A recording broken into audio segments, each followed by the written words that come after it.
Good morning. BA प्रथम वर्ष इतिहास विषय में आज पढ़ेंगे अरबों द्वारा सिंध की विजय। यानी अरब देश से जिन जिन आक्रांताओं ने सिंध पर यानी भारत विजय के लिए जो सपने देखे थे, उस सपनों को साकार करने के लिए जो अभियान प्रारंभ किए, उन अभियानों को हम सिलसिलेवार पढ़ेंगे। वैसे कहते हैं अरबों द्वारा जो सिंध पे आक्रमण किया गया, उसमें प्रमुख जो आक्रमण था वो था मोहम्मद बिन कासिम का, और उसने ही सिंध की विजय की थी। लेकिन कहते हैं सिंध विजय कासिम द्वारा जो हुई, उससे पहले भी क्या कोई प्रयास हुए थे सिंध के लिए या भारत के लिए? इससे पहले किसी ने कोई प्रयास किए जिसके फलस्वरूप वो भारत को जीतने के स्थिति में आए हो? लेकिन कहते हैं इससे पहले 2 बार सफल अभियान हुए थे, लेकिन वो भारत तक नहीं आए थे। भारत से पहले हुए थे, लेकिन भारत पर आते आते वो असफल हो गए थे। यानी सिंध विजय के लिए जो प्रयास अरबों ने किए, उन सिंध विजय के लिए जो 2 अभियान पहले किए थे, वो दोनों असफल हो गए थे। तब तीसरा अभियान था, वो था मोहम्मद बिन कासिम के नेतृत्व में, और वो सफल अभियान माना जाता है। लेकिन कहा जाता है कि जब मोहम्मद बिन कासिम ने सिंध को जीता, तो कहते हैं कि सिंध को जीतने के बाद भी वो मध्य भारत तक नहीं पहुंच पाया या सिंध से आगे नहीं बढ़ पाया। इसके पीछे कहते हैं कि जो ये 712 की घटना है, इसके बाद कहते हैं कि 300 वर्षों तक अरबों को अगर पश्चिमी भारत से प्रवेश करने के लिए, भारत में कहते हैं पश्चिमी सीमा से अगर किसी ने रोका, तो वो रोका थे गुर्जर प्रतिहार वंश ने। तो कहते हैं गुर्जर प्रतिहार वंशों को सीमा का प्रहरी कहा जाता है पश्चिमी भारत की। तो इस प्रकार अभियान तो खूब हुए, लेकिन किसी को सफल होने नहीं दिया। एकमात्र सफल अभियान था अरबों का, और वो था मोहम्मद बिन कासिम का। तो उसी के सिलसिले में पढ़ेंगे। लेकिन उससे पहले क्या स्थितियां आई जिनके संदर्भ में हमको पढ़ना है, जैसे अरबों द्वारा सिंध की विजय। अब कहां से प्रयास शुरू होता है? कहते हैं कि इसका उल्लेख जो मिला है प्रारंभिक, वो मिला है 636 ईस्वी का। कहते हैं 636 ईस्वी में खलीफा ने बंबई के पास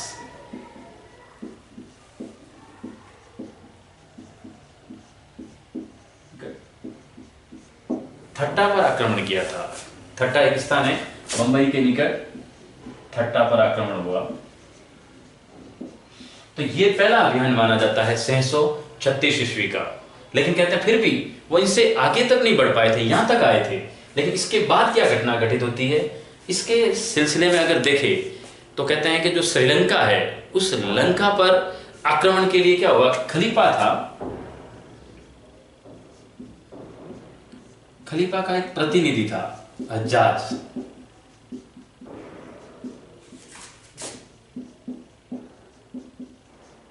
मोस्ट इंपोर्टेंट नाम है ये। इस हज्जाज के शासनकाल में वापिस आक्रमण हुए, लेकिन हुए लंका पर थे। अब क्या हुआ, कहते हैं कि लंका, 2 मत प्रचलित है इसके बारे में। पहली चीज तो ये कहते हैं कि लंका का राजा पराजित हुआ, और पराजित होने के बाद जो उनके मुसलमान सैनिक थे, उन मुसलमान सैनिक जो मर गए युद्ध में, उनकी जो कन्याएं थी, उन कन्याओं को भेजा जा रहा था खलीफा की सेवा में, कहते हैं हज्जाज के पास। अब हज्जाज के नेतृत्व में जो पश्चिमी सीमा खलीफा ने रख रखी थी, तो हज्जाज के पास भेजा जा रहा था खलीफा के लिए। तो कहते हैं उनको क्या हुआ कि जैसे ही वो लंका से वहां जा रहे हैं अरब की तरफ, तब अरब सागर में, और अरब सागर के जस्ट ऊपर एक स्थान था सिंध। उस सिंध की समुद्री सीमा के अंदर जो समुद्री लुटेरे होते हैं, उन लुटेरों ने उनको लूट लिया। पहली जो बात है वो बात ये साबित करती है। अब दूसरी चीज ये कहते हैं कि जो खलीफा था, उस खलीफा ने सिंध से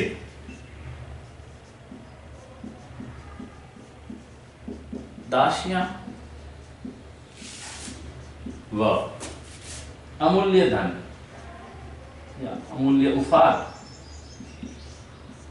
की मांग की थी। किसने की? खलीफा ने। किससे की? सिंध से। उन्होंने कहा कि सिंध से हमें दासियां व अमूल्य उपहार चाहिए, ये मांग की। लेकिन सिंध का राजा था दाहिर। दाहिर सैन ने देने से इनकार कर दिया।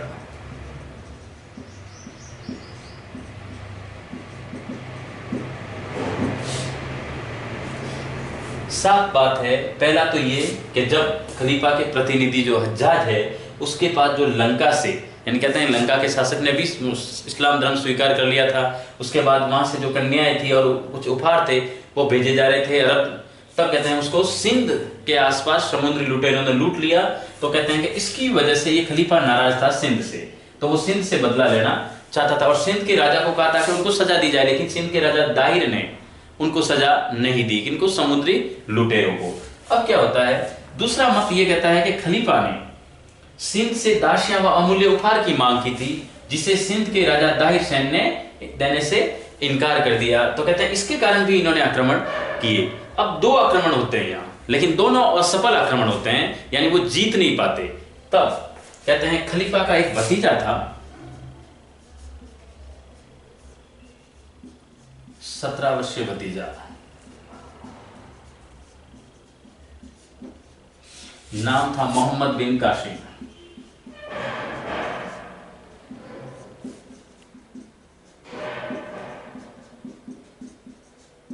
इसके नेतृत्व में विशाल फौज भेजी जाती है भारत की तरफ, और उनका पहला आक्रमण जो होगा भारत की तरफ वो होगा सिंध पर। अब सिंध पर मोहम्मद बिन कासिम के नेतृत्व में आक्रमण होगा, और वो आक्रमण घटना है, यानी ये 711 में रवाना होगा, और जो सिंध को उसने जीता वो 712 में था। तो किस प्रकार वो अपनी व्यू रचना बनाता है, किस स्थान से सिंध की तरफ बढ़ता है और किन किन स्थानों को जीतते हुए वो सिंध तक पहुंचता है, और फिर सिंध का राजा दाहिर कैसे उनका मुकाबला करता है, मुकाबले के बाद क्या स्थिति बनती है, और सिंध विजय के बाद मोहम्मद बिन कासिम के साथ क्या घटनाक्रम घटित होता है, उसके बारे में पढ़ेंगे। तब तक इसको एक बार स्क्रीनशॉट ले लीजिए।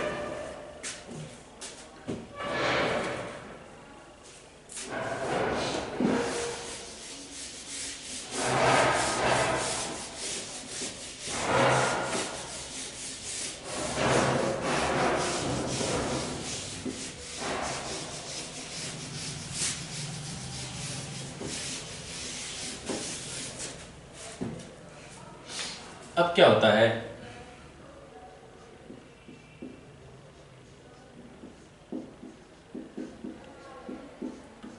मोहम्मद बिन कासिम का सिंध अभियान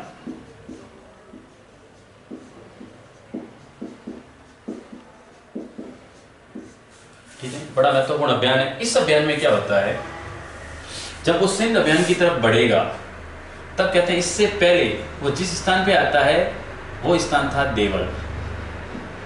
ये बंदरगाह था। अब वो आता है देवल पर। तो सबसे पहले कहते हैं कि कासिम का अभियान होता है देवल पर, यानी देवल को जीतने के बाद ही वो सिंध की तरफ बढ़ेगा। अब देवल पर आक्रमण होता है उसका, और जब देवल पे आक्रमण होता है, देवल को भी वो 712 में ही जीत जाता है। कहीं जगह 711 लिखा हुआ तो 711 कहा जाता है, लेकिन 11 में ही इसको जीत जाएगा। तो कहते हैं देवल पे आक्रमण हुआ, लेकिन देवल में जो सिंध का राजा था दाहिर, दाहिर का भतीजा शासन कर रहा था।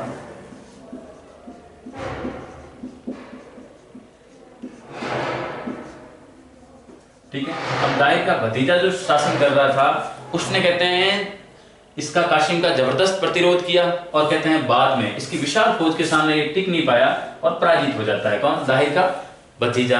अब इस घटना के बाद इस हार में, यानी उसका जब भतीजा हार जाता है तो कहते हैं देवल पर अधिकार हो जाता है मोहम्मद बिन कासिम का। जैसे देवल पे अधिकार होता है, अब वो भारत की तरफ बड़े जोश के साथ रवाना होता है, और उस समय एक स्थान आता है निरून। इस निरून को भी जीत लेता है, लेकिन कहते हैं निरून में कोई घटनाक्रम विशेष नहीं हुआ। जैसे यहाँ पहुंचा, यहाँ क्या थे कि बौद्ध मतावलंबी लोग रहते थे।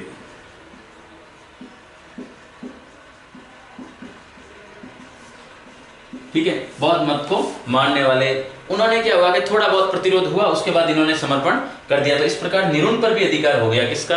कासिम का। इसके बाद वो आता है सिंध पर। अब आएगा वो सिंध आक्रमण पर।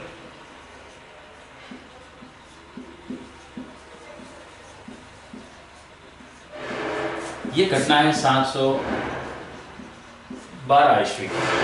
अब सिंध पर आक्रमण करने के पीछे कारण क्या थे? कारण मैंने आपको पहले बताया। एक तो लंका वाला अभियान हुआ, उसमें उनके लुटेरों को, उनके जो अमूल्य धन वगैरह थे उनको लूटा गया समुद्री लुटेरों को, तो इसका आरोप लगा सिंध पर। दूसरा, सिंध से उसने दासिया और मूल्यवान उपहार मांगे थे जिसे दाहिर ने देने से इनकार कर दिया। और तीसरी चीज, ये खुद भी चाहते थे कि यहाँ इस्लाम का प्रचार हो, इस कारण भी वो इस्लाम का साम्राज्य बढ़ाने के लिए भी आक्रमण कर रहे थे, तो इस अभियान पे आया है। अब 712 में जब सिंध पर आक्रमण होगा, तब यहाँ का जो राजा था वो था दाहिर सैन।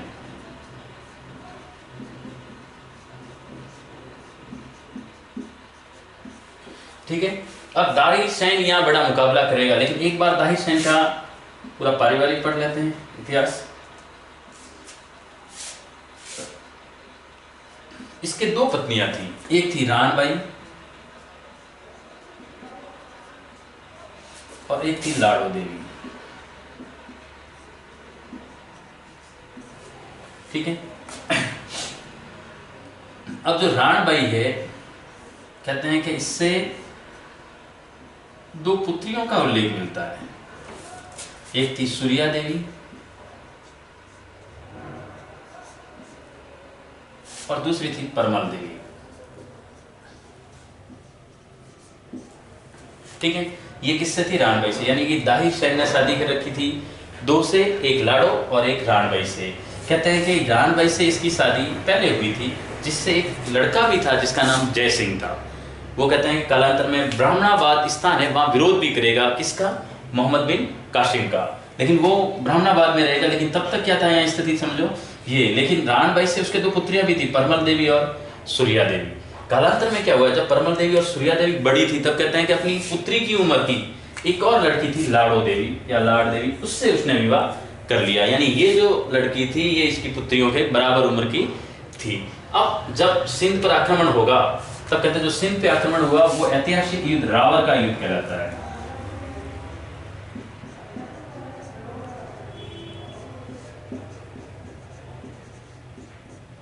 घटना कब की? 712 की, और यही ऐतिहासिक युद्ध कहलाता है। यानी सिंध विजय को प्राप्त किया है मोहम्मद बिन कासिम ने, वो रावर के युद्ध के माध्यम से ही प्राप्त किया था। और 712 में रावर का युद्ध हुआ, किसके बीच में हुआ? मोहम्मद बिन कासिम वर्सेस दाहिर सैन। भयंकर युद्ध हुआ। कहते हैं दोनों सेनाएं जबरदस्त ढंग से युद्ध लड़ी थी। दाहिर सैन भी बड़ी वीरता से लड़ा, लेकिन कहते हैं अंत में दाहिर सैन युद्ध में मारा जाता है और सिंध पर कब्जा किसका हो जाता है? मोहम्मद बिन कासिम का। जो उनका शुरू से एक सपना रहा था वो यहां उनका सफल हो गया। अब दाहिर सैन पराजित हो गया। दाहिर सैन पराजित हुआ तो कहते हैं कि इसके बाद दाहिर बढ़ता है, ये जो कासिम है ये बढ़ता है, एक और स्थान था ब्राह्मणाबाद।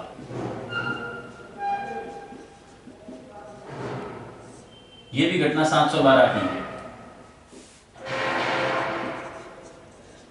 अब ब्राह्मणाबाद में वापिस भिड़ंत होगी, लेकिन ये किसके बीच में होती है? ये होती है कासिम वर्सेस जयसिंह। और ये जयसिंह जो था ये था दाहिर सैन का पुत्र। अब यहां भी भिड़ंत होती है और जबरदस्त युद्ध होता है, और इस युद्ध में पराजित कौन होता है? जयसिंह। और ब्राह्मणाबाद पे भी कब्जा हो जाता है, किसका? मोहम्मद बिन कासिम का। यानी जो विजय हुआ है उसका अधिकार हो जाएगा। तो कहते हैं सिंध के दो स्थानों पे इनका कब्जा हुआ है, सिंध पे, और उसके बाद अगला स्थान था ब्राह्मणाबाद। अब क्या होता है, इस घटना के बाद एक घटना घटित होती है कि जो कासिम था उसमें कहते हैं कि कासिम से मुकाबला किया था उसकी एक पत्नी थी रानबाई। उस रानबाई ने क्या कर दिया कि जैसे ही दाहिर की पराजय होती है, पुत्र भी मारा जाता है, उसके बाद ये रानबाई संघर्ष करती है कासिम से, यानी कासिम से युद्ध के लिए तैयार रहती है, युद्ध करती है, और युद्ध में जब पराजित हो जाती है तब अपने सतीत्व की रक्षा के लिए ये क्या करती है रानबाई के कहीं कासिम के हाथ नहीं लगे, इसलिए ये जौहर कर लेती है। यानी भारत में जौहर का जो उल्लेख मिला है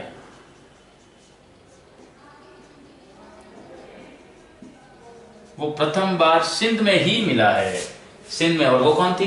रानबाई। यानी इसने अपने आप में मृत्यु को वरण कर लिया, लेकिन कासिम के हाथ नहीं लगी। लेकिन हुआ क्या, दूसरी जो पत्नी थी जो कम उम्र की थी लाडो देवी, ये लग गई कासिम के हाथ। अब कासिम ने इससे शादी कर ली, ठीक है। लेकिन दो पुत्रियां थी, सूर्या देवी और परमल देवी, इनको भेज दिया खलीफा के पास। यानी खलीफा की सेवा में किसको भेज रहा है? सूर्या और परमल को। लेकिन ये जो दोनों लड़कियां हैं ये अपने पिता के हत्यारे का बदला लेगी। कहते हैं कि जब ये गई खलीफा के पास, तब उन्होंने कहा कि हम इसी शर्त पे शादी करेंगे जब खलीफा ने हमारी इज्जत लूटी और उसको सजा दी जाए, सॉरी कासिम ने हमारी इज्जत लूटी है तो कासिम को सजा दी जाए।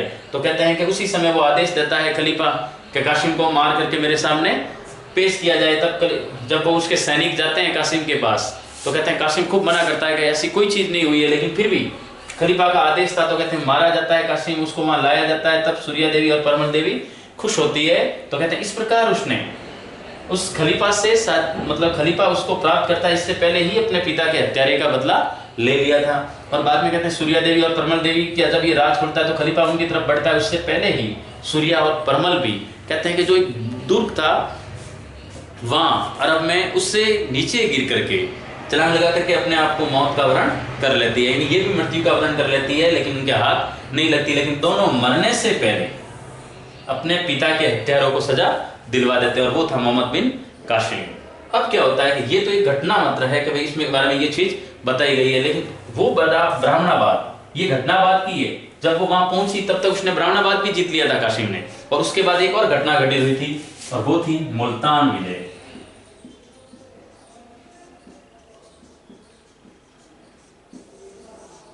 ये है 713 ईस्वी की। मुल्तान क्या है, सिंध के उत्तर में स्थित है, पाकिस्तान में ये स्थान है। अब मुल्तान को जीता और मुल्तान से उन्हें बहुमूल्य हीरे और सोना मिला, और इतना सोना मिला कि इसी मुल्तान को स्वर्ण नगरी कहा गया। क्या कहा गया? स्वर्ण नगरी, यानी स्वर्ण की जो नगरी है वो मुल्तान को कहा गया। खूब लूटपाट की और मुल्तान को जीतते हुए कासिम आगे बढ़ रहा था, लेकिन उसी समय यह घटनाक्रम हुआ और उसके बाद में उसकी मृत्यु हो गई। किसकी? मोहम्मद बिन कासिम की। और जब कासिम की मृत्यु होती है तो कहते हैं कासिम की मृत्यु के बाद किसी अरब जाति द्वारा या किसी अरब व्यक्ति द्वारा सिंध पर या भारत पर आक्रमण का उल्लेख नहीं मिलेगा, लेकिन वो होगा आक्रमण वापिस सिंध से ना होगा, सॉरी अरब से ना होकर के वो मिले होगा तुर्की द्वारा, लेकिन वो 300 वर्षों बाद की घटना है।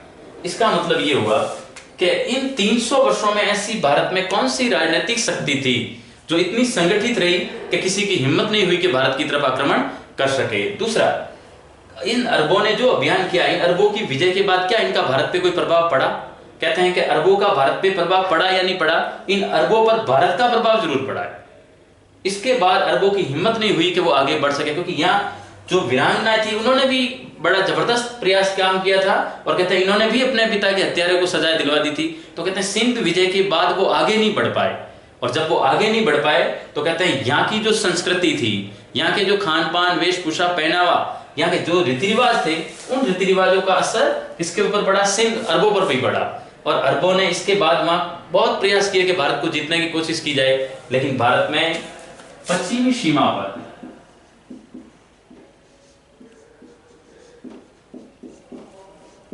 एक राजवंश था, गुर्जर प्रतिहार।